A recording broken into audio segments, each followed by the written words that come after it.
આગળ દાખલા નંબર 16 માટે તો દાખલા નંબર 16 માં રકમ આપી છે કે કોઈ એક શાળામાં વિદ્યાર્થીઓના સમગ્ર શૈક્ષણિક પ્રદર્શન માટે અપાતા 7 ઇનામો કુલ 7 ઇનામ આપવાના છે અને કુલ 700 રૂપિયાની જોગવાઈ કરવાની છે એટલે 7 ઇનામો 700 રૂપિયામાં વહેંચવાના છે બરાબર। જો પ્રત્યેક ઇનામ અને આગળના ઇનામ કરતાં 20 રૂપિયા ઓછું હોય, પ્રથમ નંબરને તમે જે ઇનામ આપો છો તો બીજા નંબરને 20 રૂપિયા ઓછું ઇનામ આપવાનું છે, ત્રીજા નંબરને એનાથી પણ 20 રૂપિયા ઓછું ઇનામ આપવાનું છે, ચોથા નંબરને પણ એ પ્રમાણે 20 રૂપિયા આપણે ઇનામ ઓછું આપવાનું છે બરાબર। તો કુલ 7 ઇનામ આપવાના છે। પ્રશ્ન કયો? પ્રત્યેક ઇનામની રકમ શોધો। તો દરેકે દરેક વિદ્યાર્થીને કેટલા રૂપિયા ઇનામ આપવાનું છે એ આપણે શોધવાનું છે। તો એ શોધવા માટે કુલ ઇનામના કેટલા રૂપિયા છે? 700 રૂપિયા। ઇનામ કેટલા છે? 7। તો કુલ ઇનામ 7 આપવાના છે એટલે n બરાબર 7। એ 7 ઇનામની કુલ રકમ કેટલી?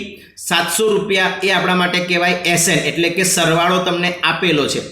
કુલ ઇનામની સંખ્યા એટલે n આપેલા છે અને દરેક વખતે 20 રૂપિયા ઓછું 20 રૂપિયા ઓછું એટલે ધ્યાન રાખજો -20 ભૂલથી 20 લખશો તો દાખલાનો જવાબ ખોટો આવશે।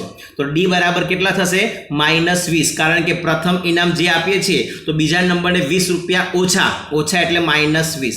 તો આમાં સૌથી પહેલા આપણે શોધવું પડશે પ્રથમ પદ એટલે કે પ્રથમ ઇનામ। તે પ્રથમ ઇનામ એ શોધવા માટે સૂત્ર કરવાનું SN નું। SN બરાબર n/2 2a + n - 1 × d। સાદુરૂપ આપણે આગળ ભણી ગયા એ પ્રમાણે જ આપવાનું છે।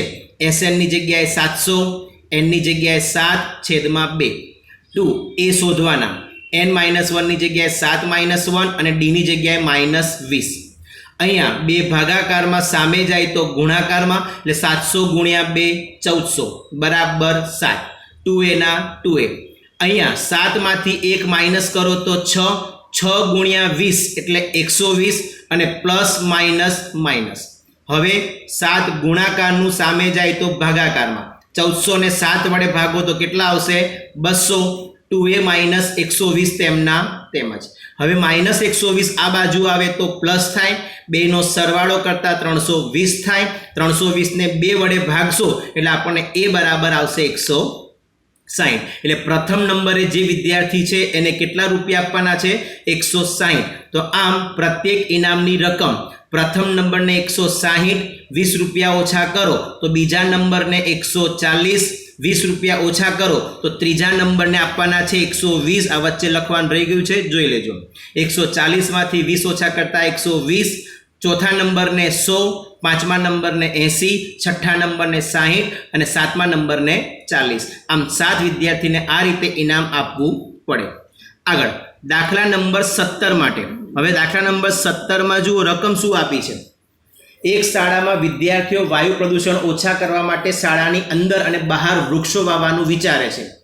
એવું નક્કી કરાયું કે પ્રત્યેક ધોરણનો પ્રત્યેક વિભાગ તે જે ધોરણમાં ભણતા હોય તેટલા વૃક્ષો વાવશે। એટલે દાખલા તરીકે પહેલા ધોરણમાં વિદ્યાર્થી ભણતો હોય તો 1 વૃક્ષ વાવવાનું, એક ધોરણને 1 વૃક્ષ, બીજા ધોરણને 2 વૃક્ષ, ત્રીજા ધોરણને 3 વૃક્ષ। તો આગળ શરત બીજી કઈ કે ધોરણ 1 નો વિભાગ 1 વૃક્ષ, ધોરણ 2 નો વિભાગ 2 વૃક્ષ, આવું ધોરણ 12 સુધી ચાલશે।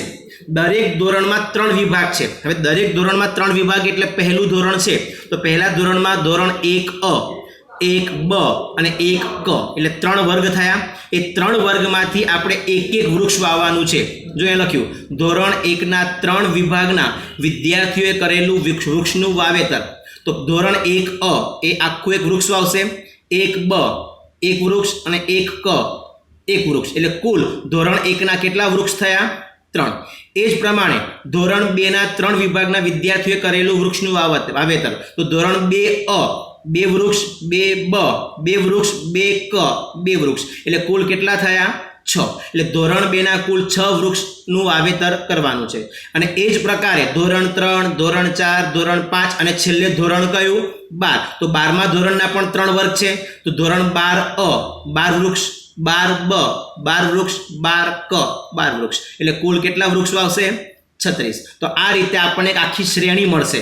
સમાંતર શ્રેણીમાં પ્રથમ પદ 3, બીજું પદ 6, ત્રીજું પદ 9, ચોથું પદ 12, 3 3 ઉમેરતા જવાના, એમ કરતા ધોરણ 12માં છેલ્લે કેટલા થાય છે? 36। હવે કુલ કેટલા વૃક્ષો વાવ્યા એ શોધવાનું છે। આ વિદ્યાર્થીઓ દ્વારા કેટલા વૃક્ષોનું વાવેતર થશે એનો મતલબ કે કુલ કેટલા વૃક્ષો વાવ્યા એના માટે શું કરવું પડશે? SN કરવા માટે a બરાબર 3, d બરાબર 3 અને અંતિમ પદ એટલે છેલ્લું પદ an બરાબર l બરાબર 36 અને કુલ કેટલા ધોરણ છે 12 એટલે n બરાબર 12. આમાં બધી વિગત આપેલી છે જ એટલે ખાલી સૂત્ર SN નું કરવાનું n/2 a + l. આમાં કિંમત મૂકીને સાદુરૂપ આપજો એટલે જવાબ મળી જશે.